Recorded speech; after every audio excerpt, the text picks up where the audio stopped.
আমাদের মাঝে আমাদের নেতা পল্লী বন্ধু হুসেন মোহাম্মদ এরশাদ নাই।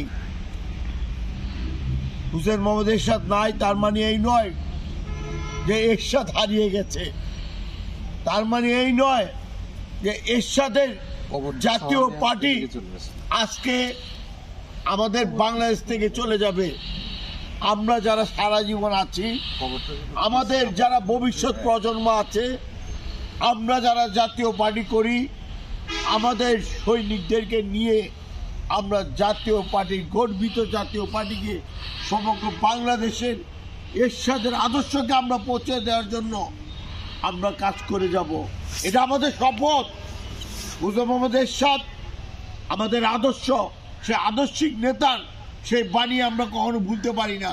যার আদর্শ নিয়ে 9 বছর একটি সফল রাষ্ট্র পরিচালনা হয়েছে, যিনি 91 থেকে 96 এই দেশের বিরোধী দলে ডাকি থেকেও উনি পাঁচবার নির্বাচনে জয়লাভ করেও উনি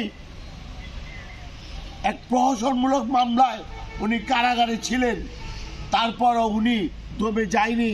উনি সত্য ন্যায় প্রতিষ্ঠার লক্ষ্যে জাতীয় পার্টিকে সমগ্র বাংলাদেশে টেকনাফ থেকে তেঁতুলিয়া, রূপসা থেকে বাতুলিয়া সেই এরশাদের জাতীয় পার্টিকে চষে বেড়ানো এরশাদের সঙ্গে আমরা তার সৈনিক হিসেবে কাজ করেছি। আজকে এরশাদ আমাদের নাই। আমাদের মাঝে জীবিত এরশাদের চেয়ে মৃত এরশাদ অনেক আমাদের থেকে শক্তিশালী। মানুষ দীর্ঘজীবী থাকে, মানুষ চিরস্থায়ী থাকে না।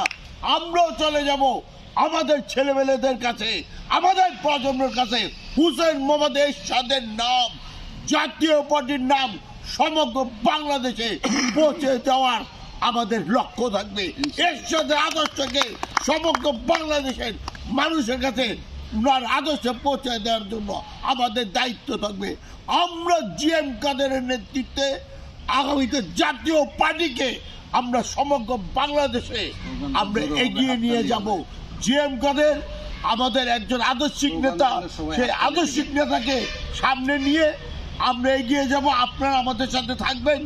আগামী জনতা গড়ে তোলো একতা, স্বেচ্ছাসেবক জনতা, জিএম কাদের এগিয়ে চলো, আমরা আছি তোমার সাথে, আমরা আছি তোমার সাথে, জিএম কাদের এগিয়ে চলো, আমরা আছি তোমার সাথে, স্বেচ্ছাসেবক জনতা।